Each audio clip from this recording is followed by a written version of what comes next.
Hello everyone, in this new series I plan to be helping new players get accustomed to Destiny 2.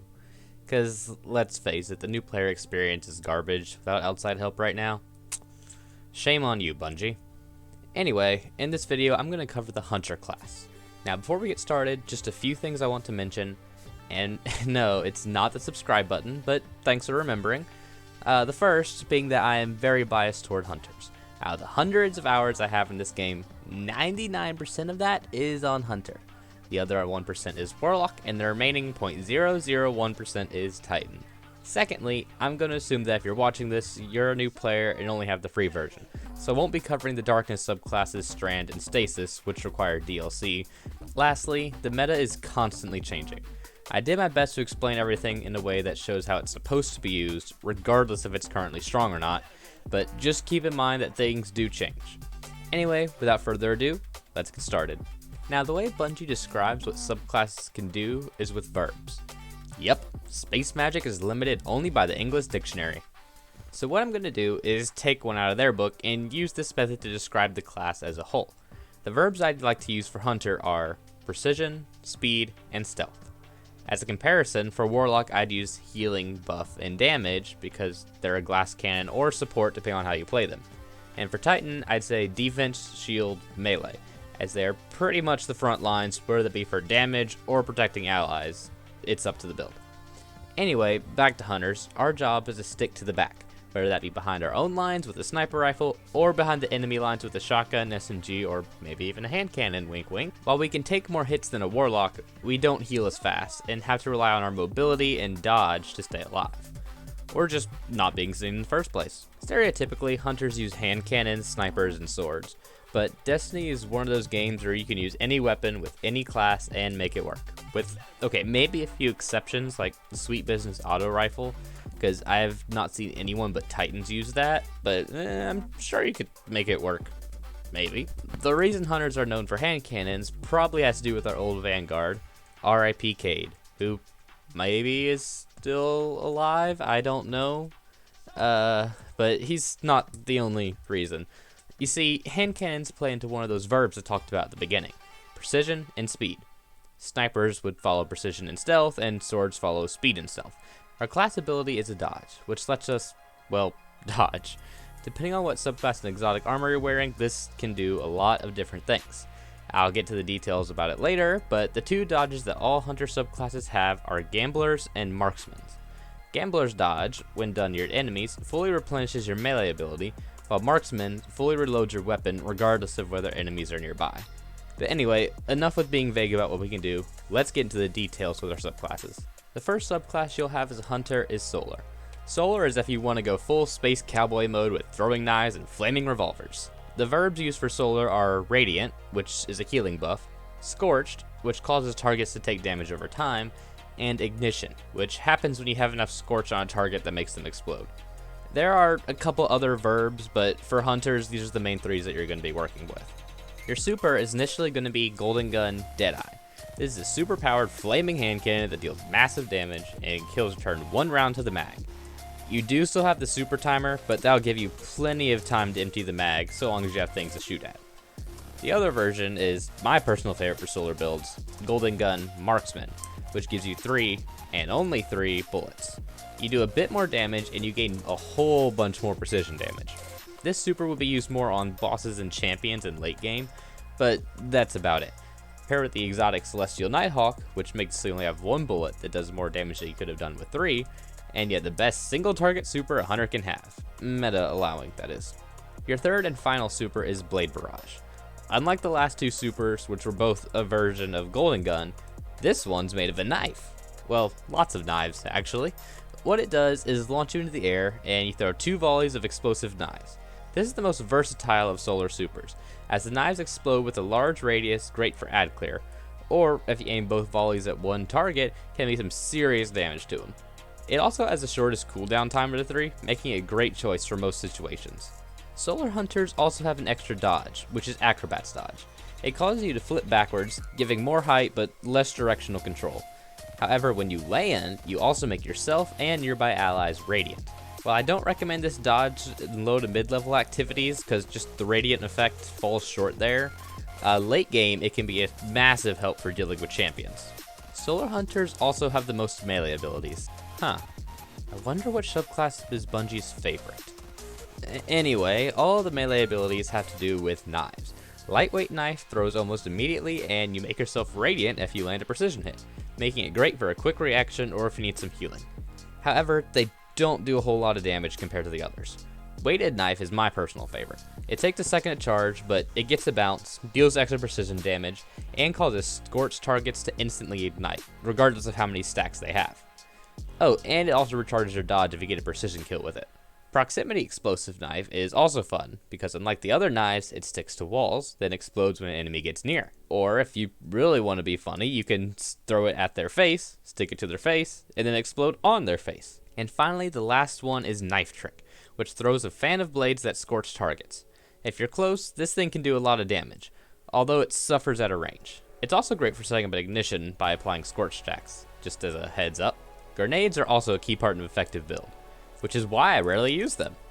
Also, as a quick side note before I get into the details, all classes can now use all grenades as of subclass 3.0, which was added in Witch Queen, but for the sake of the video, I'm just going to cover the grenades that used to be exclusive to Hunters only. Feel free to experiment with the other grenades. Just because it wasn't originally meant to be used by a Hunter, doesn't mean it can't be good on one.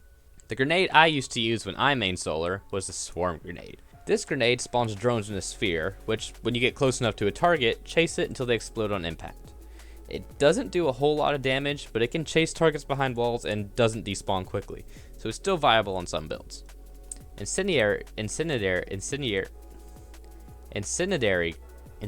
can't pronounce this word. Incendiary.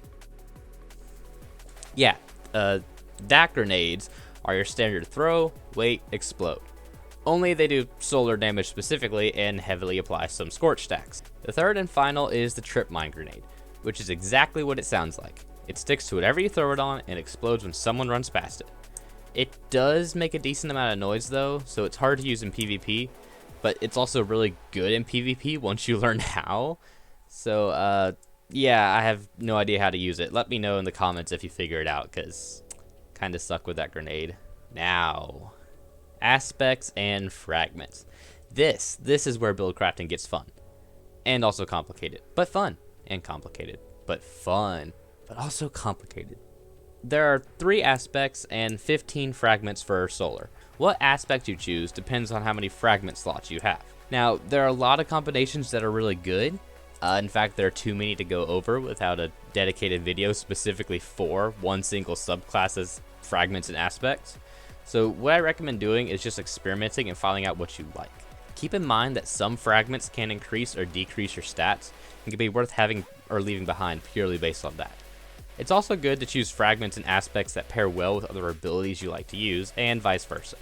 The Gunpowder Gamble fragment is best used with grenades, but if you're like me and don't use grenades as often as you should, sorry Shaxx, you might be better going with Knock 'em Down, which enhances your super. Oh, and just so it's mentioned, On Your Mark makes it so precision final blows gives you better handling and reload. So it's also really great for headhunters. Now here we go. The best hunter subclass in my personal main. Wait, no, B. You're trying to be unbiased, remember? Alright, just restart. And now for the Void subclass, which is completely equal to Arc and Solar and not at all their superior. This subclass is all about stealth and suppression. The exact verbs Bungie uses are invisibility, which speaks for itself, you're invisible, suppression, which makes targets do less damage and prevents them from using abilities, weaken, which binds them and causes them to take more damage, and then volatile, which makes them explode. Yeah, every subclass has some kind of explosion, more often than not. Once again, there are more verbs than this, like Devour and Overshield, but for Hunters, these are the main 4 that you're going to deal with. Void Hunters have 3 main purposes. 1, just be invisible for flanking or sneaking in a revive when you're the last one standing. Suppressing targets, and area control are the other 2, but we'll get to those later. You can kind of say that we're a support class of Hunters, but our main goal is more to debuff targets rather than to buff teammates. So we don't really need to have teammates to be worthwhile, and we do fine on our own. Void Hunters still have the standard jumps and dodges that every subclass has, but the dodge is a lot more of a major part of the build. more so than the other hunter subclasses, but once again, we'll get to that later with fragments and aspects. You see, the void subclass is very dependent on fragments and aspects to be worth much. Unfortunately, there's only one melee ability for this one, Smoke Bomb. At first, it's a bit tricky to use, not because it's hard to understand, just because it's hard to find a use for. But luckily for you, I know how to reuse it pretty well. Once again, this melee is very dependent on what fragments you have equipped. But without any, what it does is stick to walls and explode in smoke when a targets get near. And weaken the target. It also weakens the target for a damage buff. Now, this smoke doesn't block vision for those that aren't caught in the blast, only those who are caught in it. So don't expect to throw a smoke bomb down then hide behind the smoke. That won't help you at all. Now for those caught in the blast, they will be blinded and weakened, making them a pretty easy kill. Now once again, back to grenades. Grenades are 90% of the reason I said Void Hunters are good for locking an area down.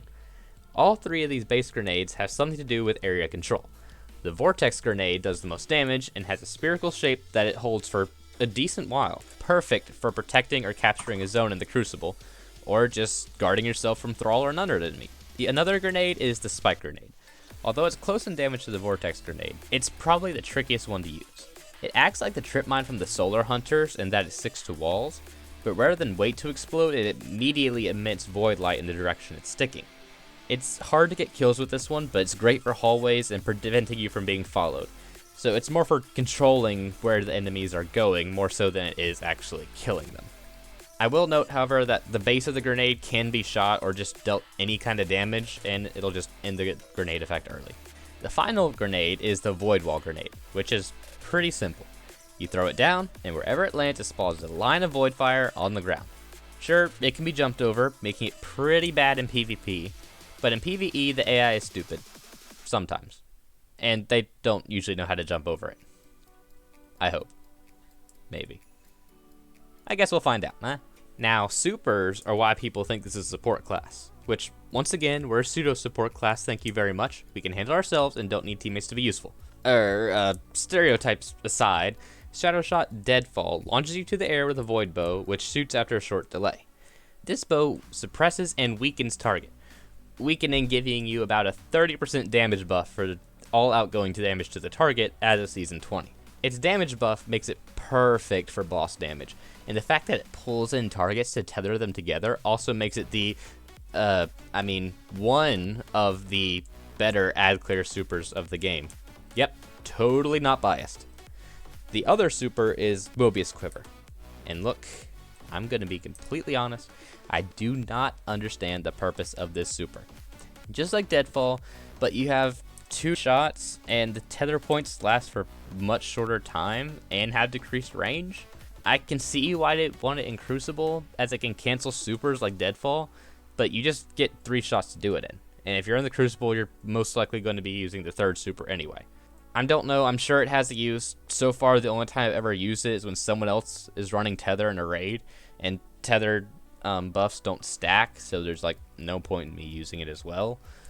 But yeah, other than that, I really don't see what the point is. I know there is one, so if you figure it out, let me know in the comments, because I would like to know how to use this thing properly. But anyway, aside from that, the 3rd super is Spectral Blades. Now this one is fun.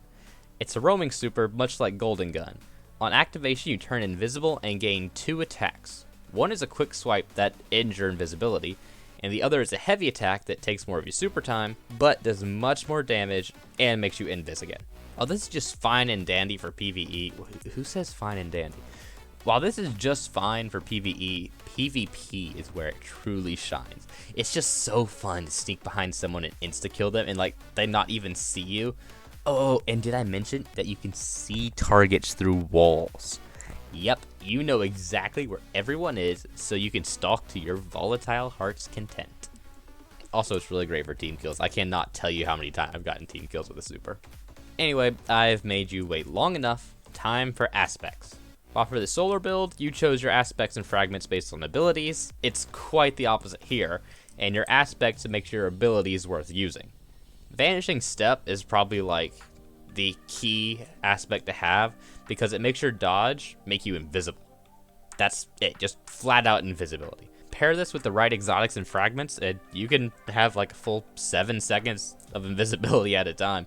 And then max your mobility out on top of it so your dodge charges faster, and you'll be able to play Destiny similar to your social life, invisible to everyone but yourself. Right? That's not just me, is it? Oh. Well, another fragment is Trapper's Ambush, which also makes your smoke grenade turn you and your teammates invisible. So if you do have a social life, this might be the one for you. Oh, and don't worry, it still suppresses and weakens targets that get close to it. It also allows you to dive mid-air, which is pretty cool, and it gives the same effect, turning you and your nearby allies invisible as soon as you land. This is great for if you find yourself getting shot at while mid-air, because you can't dodge in the air, you need something to push off of. You can just dive straight, cancel your airtime, and turn invis all at once. The final one is Stylus Executioner. What it does is when you defeat a weakened, suppressed, or volatile target, you get invisibility and true sight. True sight being the see-through wall stuff that Spectral Blades had. Your next melee attack also weakens targets, just for the fun of it. I will admit, I haven't used this a whole lot except for pretty recently when I've been experimenting with it. I found that you could just keep chaining melee kills to stay invisible, to kind of feels like you're playing Assassin's Creed. I would assume. I've been playing too much Destiny to try other games. Anyway, it is lacking in higher end activities where getting close enough to a melee target isn't really the best idea, but boy is it fun if you can get a good chain off. As for fragments, there are once again way too many to cover for this video.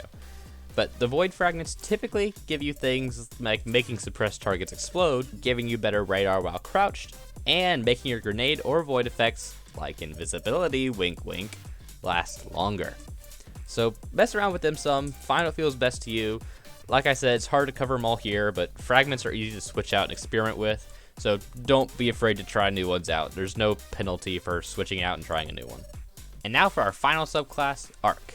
I'm going to admit Arc is my least played subclass, even including Stasis, which I hadn't unlocked until over a year after I'd already unlocked Arc. Don't think that means that Arc is a bad subclass, I just kind of fell in love with my Void and haven't looked back.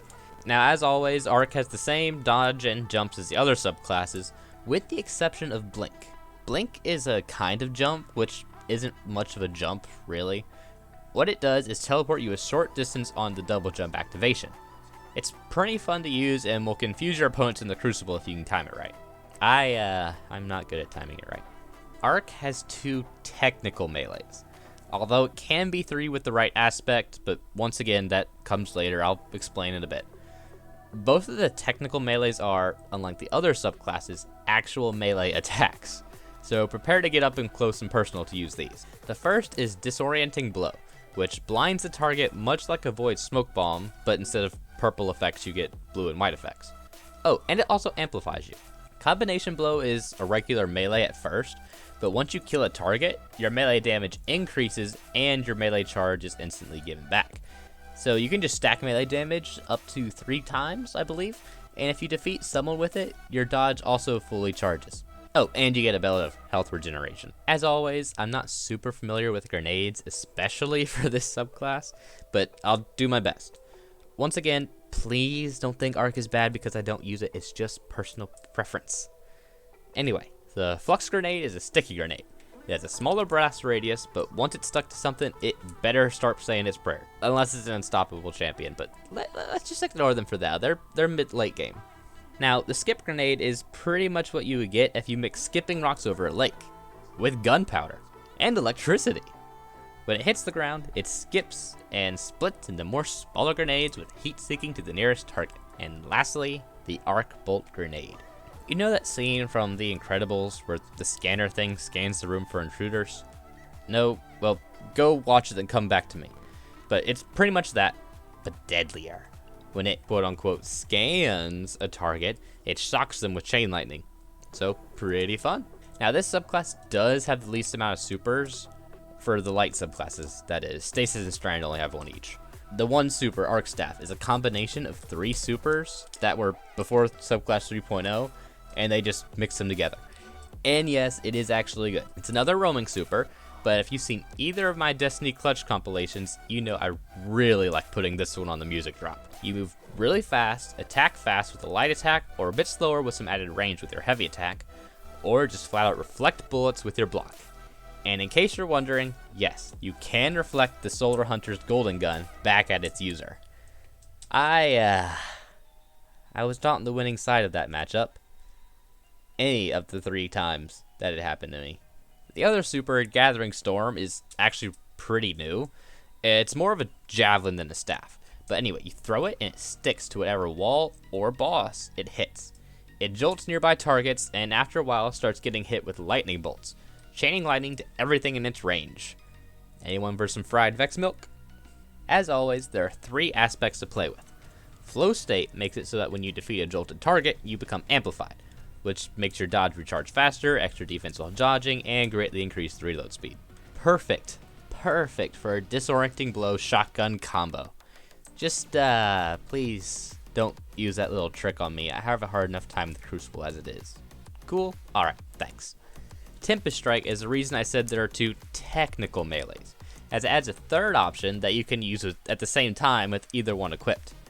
What it does when you're sliding and activate your melee ability, rather than standing up to slide cancel and punch something, you shoot out a line of arc energy that damages and goes through anything in its range. Quite a bit of damage too, if I may add. The last aspect is Lethal Current, which procs a bunch of buffs after you dodge, all related to your melee. You get increased melee range, you jolt a melee target, and you create a kind of aftershock that damages more targets. Oh, and just as a side note, damaging a jolted target blinds them too, so that's nice. And yeah, that's the Destiny Hunter pretty much. I know I couldn't cover Arc all that much, and I promise you I did use it before writing the script to get a better feel for it. But that just does not compare to the many, many hours I have in Solar and Void. But I still hoped I provided enough information to help you decide on your subclass and at least get a good starting point. That being said, if you do have any questions about builds or something seemed unclear, just drop a comment. And I promise you, I don't mean this for an algorithm thing. I actually do want to help you get started with what's been my favorite game for some time now. Particularly one person. You know who you are. And besides, the algorithm prefers watch time over a number of comments now anyway. So with that, I bid you adieu, my fellow hunters. And remember, dodge spam is a legitimate strategy.